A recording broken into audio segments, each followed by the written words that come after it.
आप देख रहे हैं Jolly the death story Sunil Kumar के साथ। जोली द डेथ स्टोरी में आज की यह कहानी हमें शेयर की है दीपांशु ने। तो सबसे पहले दीपांशु जी आपका बहुत बहुत धन्यवाद यह अपनी कहानी हमारे साथ शेयर करने के लिए।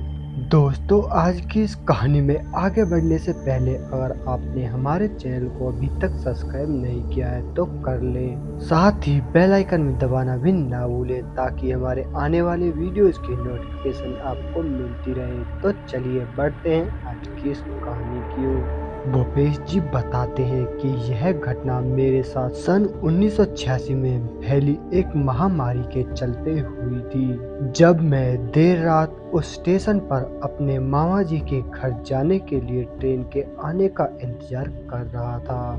तकरीबन रात के 1 बज रहे थे जब मैं अपने गांव सोनापुर से अपने मामा के गांव के लिए निकल पड़ा। अभी वह स्टेशन मेरे गांव सोनापुर से कुछ दूरी पर चली ही थी कि अचानक से कुछ तकनीकी खराबी आ जाने के कारण वह ट्रेन वहां पर रुक जाती है। मैं और मेरा छोटा भाई ट्रेन के गेट पर ही बैठे थे कि तभी मेरी नजर एक 10 साल की बच्ची पर पड़ी जो हमारी ट्रेन के सामने उस प्लेटफॉर्म पर खड़ी थी।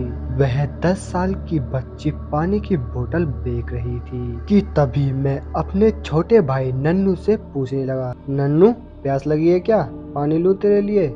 जिस पर वह मुझे पानी लेने के लिए हाँ कह देता है, जिस पर मैं उस लड़की को आवाज देकर अपनी ओर बुलाने लगा, लेकिन मेरी आवाज उस लड़की तक पहुंच नहीं पा रही थी। जिस पर लगातार मैंने उस लड़की को 3-4 बार आवाज लगाई, लेकिन उस लड़की को बिल्कुल भी सुनाई नहीं दे रहा था और वह शांति से एक जगह पर बैठी थी। जिस पर मैं नन्नू से कहने लगा, नन्नू तो यहीं पर बैठे रहना, मैं अभी इस लड़की से पानी लेकर आता हूँ। इतना कहकर मैं ट्रेन से नीचे उतर गया। वह स्टेशन बिल्कुल ही खाली था, इधर उधर इक्का दुक्का इंसान ही बस नजर आ रहे थे। जिस पर वह 10 साल की बच्ची अकेली पानी बेच रही थी। इस बात को लेकर मैं थोड़ा चिंतित भी था। अब मैं पानी लेने के लिए उस लड़की की ओर बढ़ ही रहा था कि अचानक से वह लड़की वहां से खड़ी होकर चलने लगती है। अब तक मैं अपनी ट्रेन से बहुत ही ज्यादा दूरी पर आ चुका था, लेकिन वह लड़की रुकने का नाम ही नहीं ले रही थी कि तभी वह लड़की एकदम से रुक जाती है और मेरी तरफ घूरते हुए कहने लगती है, आ जाओ भाई, रुक क्यों गए, तुम भी मेरे मजे ले लो। उस लड़की के इतना कहते ही मैं थोड़ा चिंतित हो गया, साथ ही घबराने भी लगा।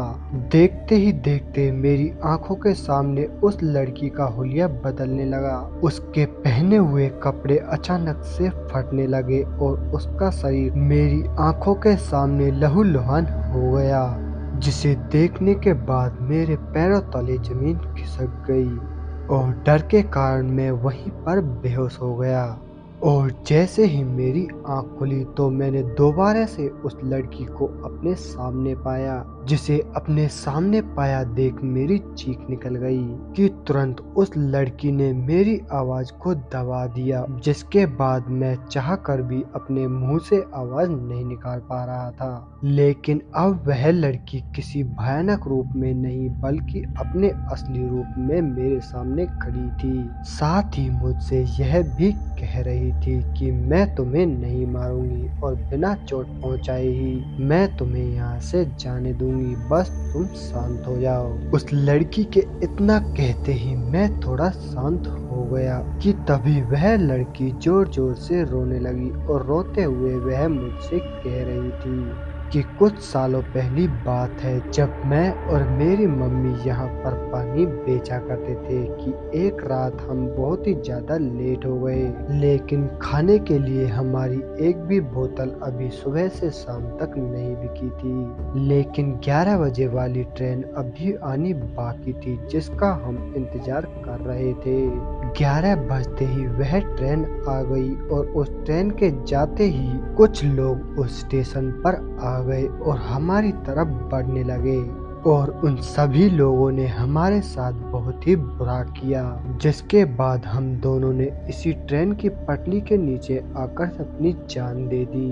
और उन सभी लोगों को एक एक करके मौत के घाट उतार दिया। और उस दिन से हम दोनों इसी स्टेशन पर रहते हैं। उसने इतना कहा ही था कि अचानक से एक और लेडीज वहां पर आ गई, जिसे देख मैं अचानक से डर गया। लेकिन वह लेडीज कोई और नहीं बल्कि उस छोटी बच्ची की मम्मी थी। उन दोनों की इस दर्दनाक कहानी को सुनने के बाद मैं वहां पर ही रोने लगा। साथ ही उनसे यह भी कह रहा था कि अगर तुम नहीं मारती तो शायद मैं उन्हें आज जिंदा ही मार देता।